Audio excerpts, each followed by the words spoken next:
January 1959, the Ural Mountains, Russia. 9 experienced hikers, led by Igor Dyatlov, set off on a ski expedition. They are young, strong, and happy. They take photos laughing in the snow. They write in their diaries about the beautiful views.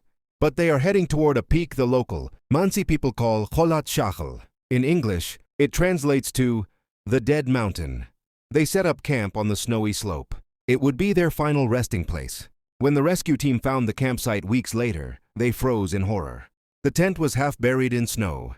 But it wasn't crushed by an avalanche. The investigators found that the tent had been slashed open with a knife from the inside. The hikers were so terrified of something inside that tent, or something right outside it, that they cut their way out and ran into the freezing darkness without their boots, socks, or coats. The rescuers followed the footprints to the edge of the forest. There, under a cedar tree, they found the first 2 bodies. They were dressed only in their underwear, frozen stiff next to a tiny fire that had burned out. They had tried to climb the tree, tearing the skin off their hands, as if they were trying to escape something on the ground.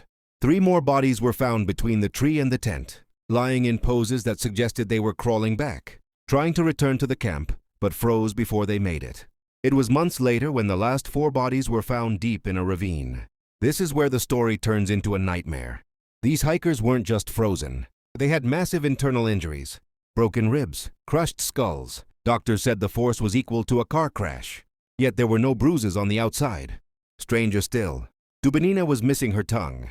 Zolotaryov was missing his eyes. And their clothes tested positive for radiation.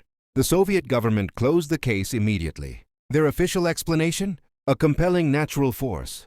But what force makes you cut your tent? What force crushes your bones without touching your skin?